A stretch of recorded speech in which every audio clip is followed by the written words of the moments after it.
उसे जीने का हक नहीं है जी मेरी बेटी का। उसे फांसी होनी चाहिए। इसमें सहयोग भी कर सकता हूँ किसी भी तरह का। भला इतना हार्ड नहीं दिल का होता कि कोई अपनी औलाद को मारेगा। तुम मुझे हकीकत बता दो। जब उसे मैंने बिलीव दिया तो वो सच्चाई बोली कि मैंने और मेरे दोस्त ने मिलके मारा। मैंने उसे खाने में नशीली दवाई दे रखी थी और जब वो बेहोश हो गया तो मैंने अपने दोस्त को बुलाया और उसके सीने में चाकू मारा है और फिर घसीट के बाथरूम में ले गए हैं। उसके बाद उसके टुकड़े कर। उसे जीने का हक नहीं है जी मेरी बेटी का। उसे फांसी होनी चाहिए। इसमें सहयोग भी कर सकता हूँ किसी भी तरह का। मेरठ में एक ऐसी वारदात हुई जिसने इंसानियत को शर्मसार कर दिया। एक पत्नी ने अपने प्रेमी के साथ मिलकर अपने पति को मौत के घाट उतार दिया। सिर्फ इतना ही नहीं, उसने लाश को ठिकाने लगाने के लिए एक खौफनाक साजिश भी रची, जिसे सुनकर आपकी रूह तक कांप जाएगी। सौरभ राजपूत जो कि 2 साल पहले लंदन गए हुए थे, लेकिन 2 साल बाद वो वापस भारत आ रहे थे। सौरभ का जो पासपोर्ट है उसके जो टाइम है वो खत्म हो रहा था, जिसके लिए उन्हें भारत आना था अपने पासपोर्ट को रिन्यूअल करवाने के लिए। ये बात उन्होंने अपनी पत्नी मुस्कान को बताई थी। उन्होंने कहा था कि उन्हें भारत आना है क्योंकि उनके पासपोर्ट का जो है टाइम वो खत्म हो रहा है, जिसे उसे रिन्यूअल करवाने के लिए वो भारत आ रहे हैं। 24 फरवरी 2025 को वो भारत आए थे और 25 फरवरी को उनका जन्मदिन था। मुस्कान और मुस्कान का प्रेमी साहिल नवंबर 2024 से सौरभ के आने का इंतजार कर रहे थे कि कब वो भारत वापस आए और कब वो उसे अपने रास्ते से हटाए। वो दिन आ गया। 24 फरवरी 2025 को सौरभ राजपूत भारत के वापस आ गए अपने यहाँ पर और 25 फरवरी को उनका जन्मदिन था, जिसके लिए उन्होंने तैयारी कर रही थी। लेकिन उससे ज्यादा तैयारी उनकी पत्नी मुस्कान और उसका प्रेमी साहिल ने की हुई थी। मुस्कान ने और साहिल ने एक प्लान बनाया था कि जन्मदिन वाली रात को वो सौरभ के खाने या दारू में वो नशीली दवाई मिला देंगे, जिससे मिलाने से वो बेहोश हो जाएगा, जिसके बाद वो उसकी हत्या कर देंगे। लेकिन उस दिन जो सौरभ की जो तबीयत थी वो ठीक नहीं थी, ना ही तो उसने दारू पी और ना ही उसने कुछ खाया, जिसकी वजह से उसे नशा नहीं हुआ और ना ही वो रात भर सो पाया। इसकी वजह से इन दोनों का जो प्लान था वो खराब हो गया। शायद इस बार सौरभ राजपूत की किस्मत ने उसका इस बार साथ दिया और इसके बाद साहिल और मुस्कान अगला मौका ढूंढने लगे और एक दिन वो मौका उन्हें मिल गया। 4 मार्च 2025 की रात उन दोनों ने मिलकर जो प्लान तैयार किया था, उस प्लान के तहत इन्होंने अपराध को अंजाम दे दिया। उन्होंने उस दिन साहिल अपने घर से कोफ्ते लेकर आया था, जिसमें मुस्कान ने नशीली दवाई मिलाई और वो सौरभ को खिला दी, जिससे सौरभ बेहोशी की हालत में हो गया और वो सो गया। रात को 12 बजे सौरभ राजपूत सो गया और फिर मुस्कान ने और साहिल ने शराब पीने के बाद में उसने घटना को अंजाम दिया। मुस्कान ने और साहिल ने नशीली हालत में सौरभ राजपूत की हत्या की। साहिल ने और मुस्कान ने मार्केट से पहले ही 800 रुपए के 2 चाकू घर में लाकर रखे हुए थे, जो कि मीट काटने के नाम पे वो खरीदे गए थे। बल्कि उन लोगों ने पहले से ये तय किया हुआ था, प्लान बनाया था कि वो उससे सौरभ राजपूत की हत्या को अंजाम देंगे। साहिल ने चाकू से सौरभ राजपूत के सीने पर चाकू रखा और उससे मुस्कान से कहा कि तुम आओ इसे दबा दो।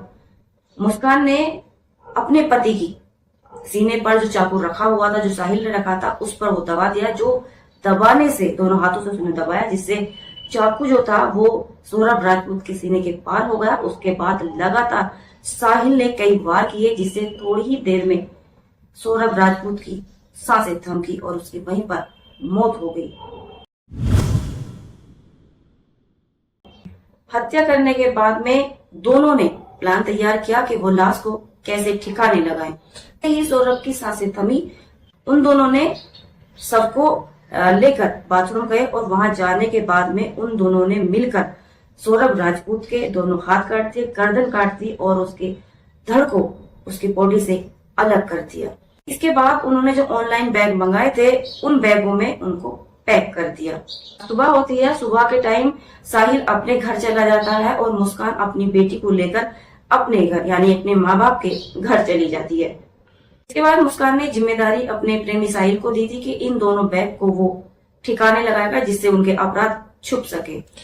लेकिन साहिल को सौरभ राजपूत के जो शव के उन्होंने टुकड़े करे थे उसको ठिकाने लगाने की उसे कोई जगह नहीं मिली, जिसकी वजह से वो उन बैगों को वहां नहीं ले गया। जब साहिल को उन बैगों को रखने की ठिकाने लगाने की कोई जगह नहीं मिली, तब उन्होंने मुस्कान से बताया कि मुस्कान, उसको सबको ठिकाने लगाने की कोई जगह नहीं मिली। तो मुस्कान उससे वो दोनों बात करते हैं एक दूसरे से और वो जाते हैं मार्केट, कबाड़ी की दुकान पे जाकर वो एक बड़ा ड्रम खरीदते हैं। ड्रम खरीदने के बाद में वापस अपने रूम पर आ जाते हैं, जहां पर उन्होंने सौरभ राजपूत के सब के टुकड़े करके रखे हुए थे। वो ड्रम खरीदने के साथ में सीमेंट का भी परचेज करते हैं, जिससे वो अपराध को छुपा सके।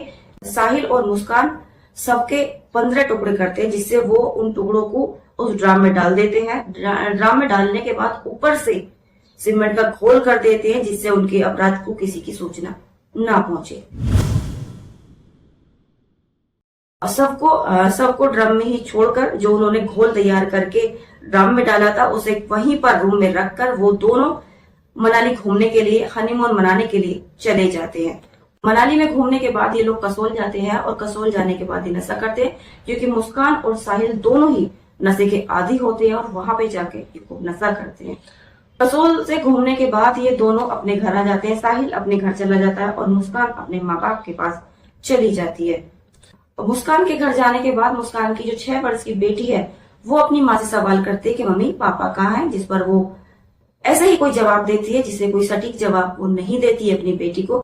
मुस्कान के घर वाले जब मुस्कान से पूछते हैं कि सौरभ कहाँ है, इस पर मुस्कान एक मन गढ़ंत कहानी करती है। वो अपने माँ बाप से कहती है कि उसके जो पति है सौरभ राजपूत, उसको उसके घर वालों ने मार दिया है। जिस पर उनकी जो माँ बाप वो कहते हैं क्यों, वो एकदम सड़ रह जाते हैं, क्योंकि जो वो बात कह रही थी वो एकदम डरावनी थी, हैरान करने वाली थी। फिर उस पर जवाब वो पूछते हैं क्यों, तो वो कहती है कि वो सौरभ के जो माँ बाप है वो चाहते हैं कि वो मुस्कान को डिवोर्स दे दे, वो उसको उसकी जिंदगी से अलग कर दे, लेकिन सौरभ ऐसा नहीं चाहते थे। इसी वजह से सौरभ के घर वालों ने सौरभ का कत्ल कर दिया। इस बात को सुनकर तो पहले उसके माँ बाप को बहुत आश्चर्य हुआ, लेकिन अपनी बेटी की मनगढ़ंत कहानी पर उसकी माँ को यकीन नहीं आया। लड़की की माँ है वो उस पर विश्वास नहीं कर रही थी, क्योंकि वो जो कह रही थी उसकी बात कहने के तरीके बहुत अलग थे।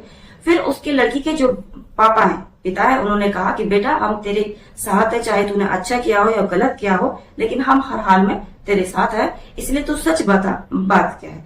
जैसे ही लड़की के पिता कहते हैं कि हम तेरे साथ हैं, चाहे अच्छा क्या है गलत क्या है, जब ये अपने पिता की बात सुनती है तो वो सारे राज उगल देती है कि किस तरह उसने प्लान बनाकर अपने पति सौरभ का बेरहमी से कत्ल किया था। लेकिन वो इस बात को भूल गई थी कि जिनको वो अपनी घटना बता रही है, जो उसने अपराध किया है, लेकिन वही उसको अब सजा भी दिलाएंगे। जब उसके पिता ने अपनी बेटी की सारी बात सुनने के बाद उसके माँ बाप अपनी बेटी को लेकर थाने जाते हैं और थाने में जाकर वो सारी घटना पुलिस को बताते हैं।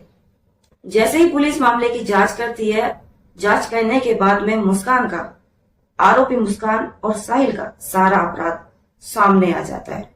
जब कुछ मीडिया वाले मुस्कान के माता पिता के घर उनका इंटरव्यू लेने गए तो उन्होंने साफ अल्फाजों में कह दिया कि उनके दामाद को इंसाफ मिलना चाहिए और उनकी बेटी ने जो अपराध किया है उसकी उसे सजा मिलनी चाहिए और कम से कम फांसी होनी चाहिए, और हो सके तो लाइव उसको फांसी हो, ताकि ऐसा अपराध समाज में ना हो। उसने जो किया है वो समाज के वो लायक नहीं है, इसलिए उसे फांसी ही होनी चाहिए।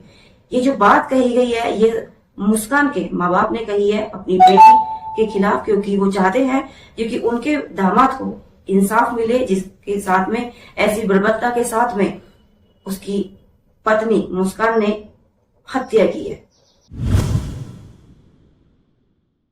इसने जब दोनों आरोपियों को कोर्ट में पेश किया तो वहां पे जो वकील थे उन वकीलों ने उन दोनों आरोपियों पे हाथापाई की और मांग की कि इन दोनों अपराधियों को फांसी होनी चाहिए, क्योंकि इन्होंने जो अपराध किया है वो बहुत ही घिनौना अपराध है, जिसके लिए उन्हें कम से कम फांसी होनी चाहिए। पुलिस ने जैसे ही आरोपी साहिल के घर पे जाके जांच पड़ताल करी और जब पुलिस वहां पहुंचती है तो देखती है कि उसके घर पर आपत्तिजनक वस्तु थी, जिसमें ये साफ क्लियर था कि वहां पे वो तंत्र विद्या का इस्तेमाल करता था, जिसके द्वारा वहां पे बहुत सारी ऐसी चीजें मिली जिससे ये साफ हो गया कि साहिल तंत्र मंत्र पर विश्वास रखता था और वो तंत्र मंत्र विद्या करता था।